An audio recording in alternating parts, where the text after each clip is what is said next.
Bom, nosso convidado de hoje, ele tem 50 anos de televisão, 50 anos de carreira. Ainda lá no início, ele estreou na Globo e seu nome foi para o mundo, né? Foi um grande sucesso da época, a novela mais exportada, a Escrava Isaura. Você, Edwin Luiz, com a Lucélia Santos. Isso. 50 anos depois, o que você imaginava, né? O que você planejava, você alcançou, você foi além? Uma pergunta difícil de responder, né? Porque não sei, a gente vai vivendo, né? Não para pensar.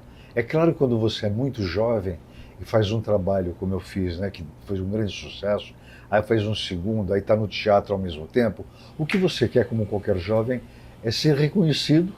Não é reconhecido, olha ele lá, não, reconhecido como profissional. Você quer ter...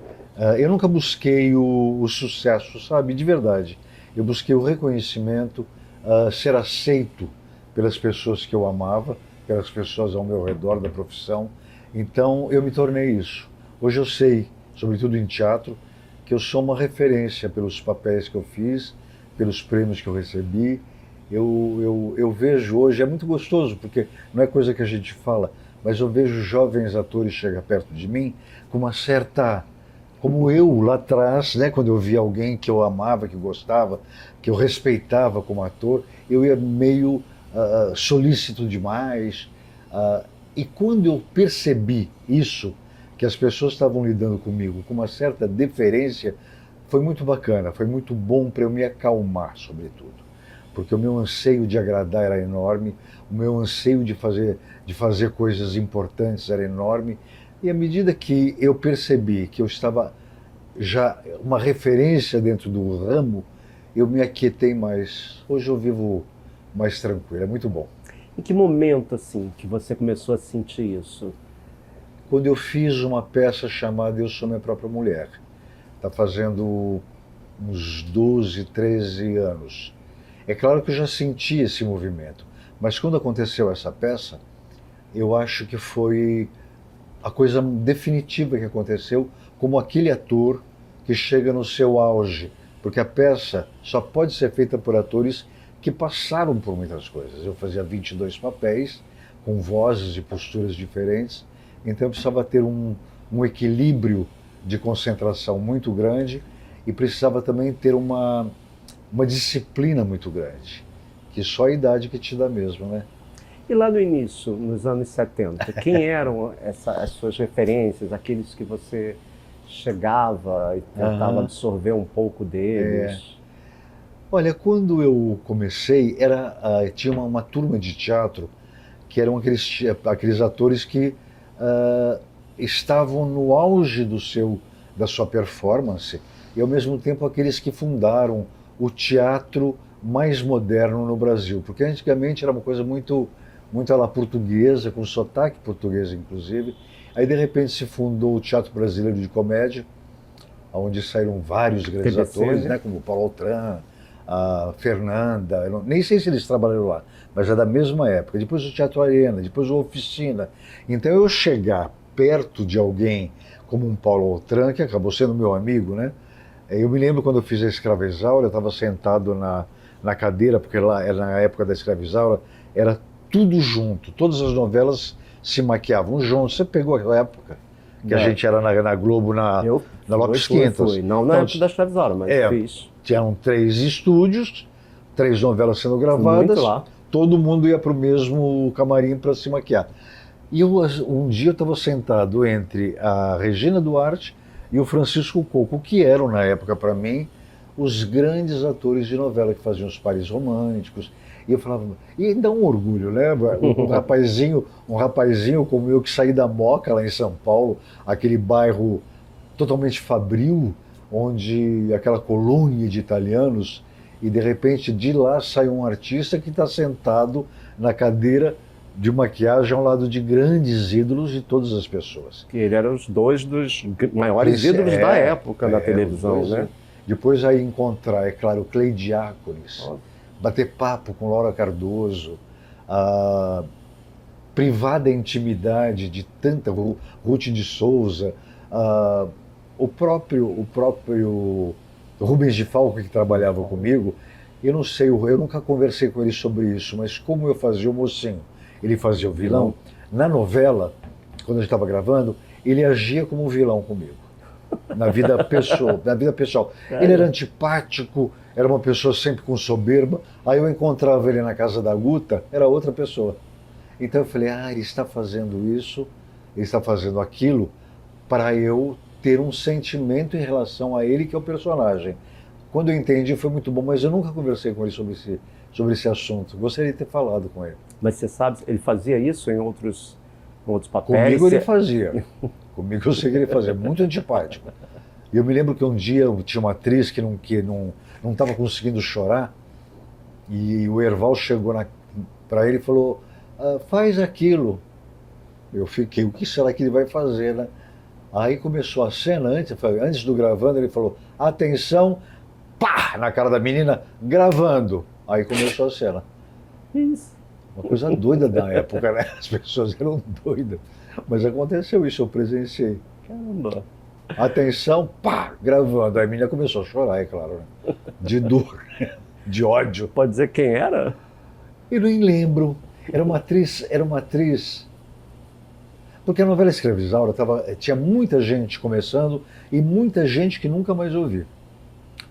Não sei se você lembra do elenco. Lembro. Tem o Rubens de Falco, eu, Lucélia, aí a Norma Blum, Gilberto Martins, mas aí tem uma série de escravos, tinha uma série de nobres, tinha um homem que fazia o pai da Clarice Bujanra, tinha, que era o José Maria Monteiro, seria esse. E tinha um pessoal assim, umas meninas que... Era uma menina da Senzala, mas que trabalhava na casa junto com a Rosa, junto com outras pessoas. Era uma dessas meninas, que ele sentou-lhe um tapa. Bom, no momento você já se apresentou em São Paulo, em algumas cidades brasileiras, e ainda tem apresentações para fazer ao lado da Arlete Salles, né? A peça Ninguém Dirá Que É Tarde Demais. Isso. Ela faz uma reflexão, fala sobre aquele período duro da pandemia, mas é uma comédia, né? É uma comédia dramática, né? Porque tem cenas muito pungentes e tem cenas hilárias. Ela leva uma mensagem de esperança, de que é possível ser feliz apesar de certas situações. Apesar da situação e apesar da idade. Porque são duas pessoas idosas, né? Seria na base dos personagens, teriam mais ou menos 76, 77, que é a idade que eu tô. A Arlete é um pouquinho mais velha do que eu, mas ela está muito bem fisicamente, muito bonita. E a gente fazia dois senhores que se apaixonavam, né? Ou fazemos, porque a gente ainda tem coisas para fazer pela frente, estamos buscando fazer mais. Mas essa peça foi uma delícia gravar para eu lembrar no futuro, todos nós lembrarmos do futuro. Essa peça começou a ensaiar no meio da pandemia, quando o período ainda era brabo, usando máscara e tudo, e falava justamente de um período de 2 meses antes, a época que não podia nem sair de casa. E todo mundo reconhece isso, né? Não há quem não tenha passado por isso. Só que não tem o drama da coisa. Tem apenas uma mulher convivendo com seu neto, que chegou da Europa por causa da pandemia, e eu convivo com meu filho, que eu fui morar na casa dele por causa de dinheiro, por causa da pandemia também, para ele cuidar de mim. E aí esses dois velhos, uma certa altura, coincidentemente, resolvem sair naquele dia. Ela, na verdade, quando eu faço assim, é porque ela é ao lado do cenário dela e o meu é esse, né? A Arlete, ela se incomoda muito com a minha presença sem me conhecer, porque eu toco música alto, porque eu deixo roupas embaixo do prédio para pegar, então ela acha uma confusão. E eu reclamo dela, da máquina de lavar roupa, que faz muito barulho, bate na parede, me acorda. Então são duas pessoas que não se gostam, que se encontram, de repente, sem querer, num dia especial que os dois resolvem sair pela primeira vez de casa. Eles se conhecem e daí desenvolve a história. Você encontrou algum ponto de identificação com a sua vida? Eu lembro de falar com você por telefone durante a pandemia, né? E você falando que estava fazendo uma reflexão sobre o seu papel na vida. Aí a que conclusão você chegou, ainda não chegou, e teve essa identificação com esse texto? Querido, deixa eu te falar uma coisa. Quando a gente chega na idade que eu tô, não há como evitar você pensar na tua partida, né? A gente vai partir. Eu sei que eu tenho muito menos tempo para viver do que muita gente que convive comigo.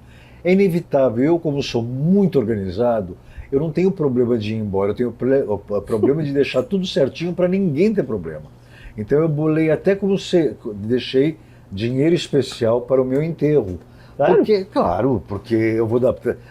Como é que vai enterrar ele? Sozinho, joga numa vala, tem que ter um lugar para ir. Eu penso em tudo isso. E com isso você fica refletindo justamente assim. Eu cumpri a minha missão, eu estou cumprindo a minha missão, eu semeei alguma coisa boa, né? Porque eu acho que você vai viver com as lembranças que os outros terão de você. Como ator, eu sei que eu terei muita lembrança através de filmes, vídeos, enfim, vai ter sempre um registro meu. Mas a gente tem muito medo de ter vivido e não ter vivido para nada. Eu acho que esse é o grande mote. Nasci, vivi e fui embora. Eu deixei alguma coisa. Como é que foi minha vida? Então a minha reflexão era se eu tinha cumprido o meu papel nesta minha vivência. Eu não cheguei a conclusão nenhuma ainda, não, até porque eu acho que eu vou viver muito. Muito, muito mesmo. Sou muito saudável para ter 76 anos, nem eu que ponho a perna aqui, não pego gripe, não peguei a Covid, que eu falava, não pego. Todo mundo falava, olha que tome cuidado. Eu falei, não pego. Nunca peguei gripe, nunca peguei de cama na minha vida. Nunca, nem aparelho de medir coisa eu tenho em casa, porque nunca tive febre. Nunca tive febre, eu achei estranhíssimo. Estranhíssimo bom, né, claro? É. Não quero ter, não. Tem que ser estudado, né? Eu acho, na Covid eu falava, gente, acho que tem que me estudar, porque todo mundo tem, e eu não tenho, né? Todos os meus amigos pegaram. Eu convivo com uma turma, nós somos uns 12, 14, que jogamos carta de vez em quando, é isso. Quem não tá, põe outro, e vamos para Angra juntos. Todos pegaram. Eu não. Agora, você tem uma coisa que que você falou, você está super bem, ainda vai ficar muito tempo, mas você tem um incômodo com essa ideia da finitude da vida, né? Quem não tem? Acho que a gente tem sim. Eu falo assim, eu não tenho medo da morte em si, eu tenho medo de morrer. Porque se eu tivesse uma fé profunda, uma fé bem forte em qualquer religião, em qualquer Deus, em qualquer... Eu acho que eu teria mais paz. A pessoa que acredita, eu acho que é mais fácil. Que vai ter alguma coisa, né? Além depois? Eu acho aquele que não é que eu não acredite. Eu não acho que é do jeito que as pessoas escrevem, ou profetas escreveram, a Bíblia escreveu. Eu não acredito que seja desse jeito. Mas eu acredito em alguma força maior que nos rege e que nos ampara. Né? Eu acho que eu serei amparado. Agora, quem não tem aquela fé profunda e faz o bem, eu acho que tem muito mais valor, inclusive, porque eu não estou fazendo por causa de Deus. Porque muitas das religiões, algumas pessoas não fazem com medo do inferno, né? Não fazem, mas está querendo fazer. E fazem sem saber que estão fazendo. A pessoa que não tem essa fé profunda e que medita sobre a bondade, a compaixão, sobre a solidariedade, eu acho que é muito mais profundo. Porque está fazendo porque acha legal. Não é por nada, é só por uma questão ética e moral. Não faço porque é pecado, né? Não faço erros por causa de pecado. Eu faço porque eu quero ter uma conduta ética. Errei muito durante a minha vida, mas errei para danar. Se alguém me perguntasse assim, você mudaria alguma coisa da sua vida? Eu mudaria tudo. Eu errei muito, errei mesmo. Mas ao mesmo tempo eu tive... Em tudo, profissionalmente, pessoalmente, amorosamente, eu falei coisas que eu não devia, eu deixei pessoas partir sem um último abraço bacana, eu tenho um pouco, eu sou muito... Eu tenho uma couraça grande para eu poder viver legal. Então eu acho que às vezes eu me blindo, parece que eu não estou sentindo, mas estou sentindo mais do que aquele que está sentindo. É que eu me blindo. Você tem um medo de mostrar seus sentimentos? Medo de sofrer mesmo. Medo de sofrer. Então eu sou muito frio às vezes em relação a algumas coisas. Mas eu sou muito amoroso. É duro falar de si próprio, amor. Eu sou amoroso, né? Mas eu gosto, eu sou afetuoso, amoroso. Eu lembro assim, eu acompanhei boa parte da sua carreira, assim, como espectador, desde lá do início. Enfim, cobrir estreias suas, sei o quanto você é querido pela classe. a imagem que eu tenho sua de ser realmente um workaholic, de gostar de trabalho, de viver para o trabalho, Isso. você mesmo já me disse isso. Você acha, então você chega a ter um certo arrependimento de ter deixado um pouco a vida pessoal, né, de lado, de repente não ter se dedicado, de repente ter se casado, de ter tido um filho. Hoje eu tenho um filho. Você adotou de coração um filho, neta. tem uma neta, mas de não ter tido o teu, como você já pensou no passado em ter. Pensei muito. Mas esse é um dos arrependimentos? Você falou uma coisa, eu cheguei a pensar uma época, porque eu pus a profissão como minha meta. Eu só me sinto pleno como homem, como cidadão, como gente, se eu estou em cima de um palco. Não é nem fazendo televisão. Quando alguém fala comigo, pô, que legal te conhecer, faz um dia eu faço assim, quando eu falo, te vi na peça, meu sorriso já abre. Porque na televisão é tão banal, todo mundo que faz é reconhecido. Agora, ter um público de teatro é muito mais difícil, né, no meio da população. Eu pus tudo isso na frente e um dia eu me questionei, será que eu pus demais? Eu deixei de viver certas coisas? Mas não, eu acho que eu sou feliz só estando no teatro. É onde eu tiro meu dinheiro, é onde eu tiro meu divertimento, onde eu tiro minha satisfação artística, onde eu exerço a profissão do melhor jeito possível. E quando eu estou vendo teatro, eu tenho mais brilho, mesmo fora do teatro. Se eu estou andando na rua fazendo teatro, eu tenho mais brilho do que quando eu não estou. Quando eu não estou, eu me sinto realmente um pouco mais vazio, porque eu me dediquei muito. O Brasil é um país assim muito preconceituoso, né? As pessoas são preconceituosas. Tem preconceito com a comunidade LGBT, que ia mais, tem racismo, temos o etarismo, né? Gordofobia, enfim, são vários. Hoje se fala mais na questão do... Oi? Mais abertamente. E na questão do transexual, o Brasil é o país que mais mata transexuais. Há pouco mais de 20 anos, um dos seus grandes sucessos no teatro que você voltou, foi o Tango Bolero de Tchá Tchá Tchá. Você interpretava uma transexual, Lana Lee, no palco de salto, né? Altíssimo.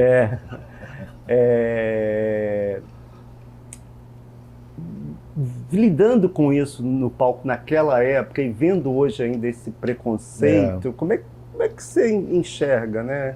Quer dizer, ali já era um alerta. Muita gente já assistiu, acho que você teve mais de 500 mil espectadores, sei lá. Muita gente. Eu acho que aquele personagem, eu acho que ajudou muito. Porque ele era um personagem tão simpático. O ator que fazia, no meu caso era eu que fazia, e vivia aquilo tão na plenitude daquele personagem, que eu acho que ajudei muito a entender. Porque a peça falava justamente sobre isso. Um homem, pai, filho, some da vida de uma mulher de repente, volta 10 anos depois para contar que fez a operação e virou um homem, virou uma mulher. Na época a gente falava mulher, não tinha essa coisa, porque hoje as denominações são muito hoje complicadas. Tem várias vezes, naquela época não tinha ainda Não tinha isso. Então eu sinto que eu contribuí. Agora, nós no ensaio nunca nem conversamos sobre esse assunto. Engraçado, né? Porque para nós era tão banal, né? A gente conheci muitos. Hoje eu não sei os nomes mais. Como você vê esse preconceito que existe, né? Como eu falei, o país que mais mata trans, as pessoas se incomodarem tanto, porque todos temos problemas, né? Eu, você, todo mundo, muitos problemas a resolver e ainda alguém ainda se dá conta de tomar conta do que a outra pessoa está fazendo, do que a outra pessoa gosta, do que faz. Sabe, me interessa muito conhecer uma pessoa que tem esse problema. Porque eu queria conhecer essa cabeça. Os psicanalistas geralmente dizem que qualquer pessoa que tem um problema muito grave com a comunidade gay é porque tem alguma coisa latente, não resolvida aqui dentro dessa cabeça, que o outro incomoda porque passa a ser o seu espelho, né? dentro de um mecanismo totalmente torto. Eu gostaria muito de conhecer, porque eu não entendo você se incomodar com a vida do outro, seja por cor de pele, seja por religião. Religião ainda eu acho que dá para entender, porque a coisa é levada a um extremo tal, né? Porque uma religião fala da outra, e dizem os psicanalistas que geralmente essas pessoas que têm problema é porque ela vê alguma coisa nesse lado que, que o perturba. É uma perturbação, talvez pelo espelho. Ou a pessoa gostaria de experimentar, ou a pessoa gostaria de amar um homem, ou a pessoa gostaria de se vestir de mulher, alguma coisa tem. E assim em relação a todos os preconceitos, né? Atualmente com a política, né, essa mistura da política com a religião, misturou-se muito isso, todos esses preconceitos que vimos à flor da pele nos últimos 4 anos do governo recém-terminado, né? A sua classe, né, foi bem desfavorecida, né? É a tal da história da Lei Rouanet, e alguns artistas consagrados, meio que entraram na defesa do outro. A gente pode citar a Cássia Kiss, que a gente viu cenas dela lá. Eu conheço umas 5 pessoas só. Rezando, a Regina Duarte. Não dá para entender. A gente conversa entre nós, conversamos, e é muito simples você falar assim, a Cássia enlouqueceu, a Regina sempre foi assim. É muito fácil falar. Eu já convivi com as duas, de frequentar a casa, de dar carona, de ter amizade, e eu gosto das duas, dessas duas que você falou. Mas tem outras pessoas, gosto muito. Eu estou lembrando de uma terceira e de uma quarta, não vou falar o nome não, porque não é tão difundido como a Regina e a Cássia deram a cara. Eu sei mais, tapa, assim. E deram a cara a tapa, então a gente pode falar mais tranquilamente. Mas são muito poucos. Se você pegar uma classe que tem, vamos supor, 5.000 pessoas, e são 10 que são a favor do Bolsonaro, tem alguma coisa errada aí, né? Tem alguma coisa errada. Não é possível que essas 5 pessoas que estejam certas. Eu acho que o Bolsonaro, ele liberou dentro de algumas pessoas uma coisa que estava muito reprimida. Né? O preconceito, você estava falando do preconceito em relação à comunidade LGBT, que ia mais, né? Agora é assim. Essas pessoas tinham já esse sentimento. O Bolsonaro apenas deu um start. A cabeça dela, a liberação de arma, já tinha pessoa que queria fazer coisas horrorosas com o revólver. O Bolsonaro só liberou. Quer dizer, o brasileiro demonstrou com o Bolsonaro que a nossa sociedade, ela realmente tem 2 tipos de pessoas. Não digo nem bolsonaristas, nem lulistas, eu não sou lulista e votei no Lula. Eu apenas não queria o Bolsonaro. A gente conhece as pessoas totalmente progressistas, as pessoas libertas dos seus preconceitos, a gente vê pessoas mais humanas, e o outro lado a gente conhece um Brasil onde tem o preconceito, o retrocesso, a violência. Então a gente foi muito duro a gente constatar isso, que existe tanta gente que é a favor da violência, a favor da arma, a favor do preconceito. É muito duro isso. Você convive com essas pessoas, né? Como você visualiza assim o futuro, esses 4 anos? Porque a gente vem tendo notícias, uma mais assustadora que a outra, né? Não, e ao longo da minha vida eu presenciei muitas coisas estranhas, né? Eu presenciei o começo da ditadura, depois eu presenciei o final da ditadura, eu presenciei a morte do Tancredo, a eleição do Collor, aí Sarney, aí Itamar. Foram tudo coisas estranhas que foram acontecendo. De repente entra o Lula, com a gente, todo mundo com uma grande esperança, onde acontecem várias coisas que não tem justificativa, né? Não tem. Aconteceram várias coisas, houve o desencanto, tanto com o Lula quanto com a Dilma, houve um desencanto, e aí entra o Bolsonaro, né? Aí a gente vê realmente o que o Brasil é, que tipo de gente a gente convive. Mas eu acredito que o Lula veio com uma grande vontade de deixar uma biografia bonita. Ele talvez esteja no final também da vida dele, pelo menos a vida dele política, e ele com os erros do passado e essa vontade de deixar, mostrar que aquilo lá foram erros, ou foram desenganos, ou foram mentiras, ou foram fake. Tudo isso ele vai provar nesse governo e vai querer deixar uma biografia bonita. E eu acredito fielmente que a gente vai estar melhor agora. Antes da pandemia, você viveu um tempo em Portugal, você fez uma novela, foi seu reencontro com a Lucélia Santos, com quem você tinha brilhado, né? Viajado o mundo com Escravizaura. Com tudo isso que acontece no Brasil, com todas as histórias, as coisas que você narrou, tudo que você viveu, viu de ruim, existe um amor e você nunca pensou, de repente, em se mudar para Portugal, como a gente vê vários artistas que têm ido para lá, trabalham lá, enfim, fazem a vida lá? Você sabe que Portugal é uma terra fascinante, né?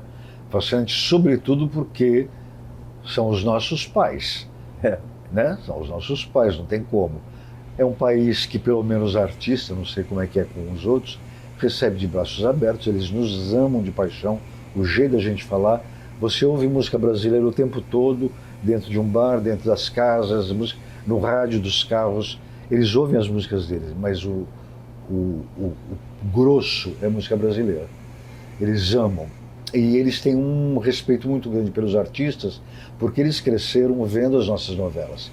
Então, com quem eu fui contracenar, as pessoas portuguesas, excelentes atores, excelentes. Dão de 10 em alguns dos nós, é uma coisa. Não dá nem para explicar o quanto eles são bons. Mas eles tinham uma reverência em relação a gente, porque eles cresceram vendo novelas brasileiras, falam brasileiro muito bem, quando eles querem brincar de falar brasileiro, eles falam muito bem. Eu amo ir para Portugal, não foi a primeira vez que eu fui. Eu já fui fazer teatro 2 vezes lá, com o Tango Bolero Tchá Tchá Tchá, que você mencionou, e com uma outra que era uma produção portuguesa, onde tinha um brasileiro, chamaram a mim para ir fazer e fiz um filme lá. Então foi a 4ª vez que eu fui trabalhar, mas nunca fiquei tanto tempo, fiquei 1 ano, né? Eu virei português. Agora vou morar lá, não queria não, porque eu amo aqui também. Apesar de tudo. Eu amo, né? Apesar de tudo, eu amo o Leblon, sabe? Eu amo, não, nem sei se é o Brasil, se é o Rio de Janeiro, eu sou muito bairrista, mas não bobo. Eu adoro o Leblon, acho que é um bairro excelente, é reto. Lisboa a gente precisa ter muita ladeira, gente. A Europa só tem ladeira, porque as cidades foram construídas nas montanhas por defesa, né? Então eles moram sempre em terrenos muito acidentados. Estava pensando agora em Paris, não, eu morei em Paris uma época. Paris é plana. Você estudou lá no início? Eu estudei lá e morei lá morei 1 ano, quase 2 anos eu morei lá. E aí ele começou na ilha, né? Aquela ilhazinha, Ilha de la Cité, e começou lá a França, né? Como país. Então é a parte reta, mas em Portugal tem muita ladeira, não dá mais. Estou ficando velho, querido. Como é que eu vou andar naquelas ladeiras? Não aguento mais. Olha que eu malho desde os 11 anos de idade, né? Que eu mexo com o meu corpo. Aquelas ladeiras matam a gente. Mas eu quero voltar muito. Eu estou fazendo o projeto de uma peça com um produtor que é para estrear lá. Vamos ver se dá certo. Obrigado. Eu amo. Vamos lá. Obrigado pela entrevista, sucesso. Queremos ver mais novidades suas no teatro, na televisão. Bastante. Tem muito a dar ainda. Muito Edwin Luiz ainda pela frente. Tem muito a dar, tem muita coisa que eu quero fazer. Um abraço.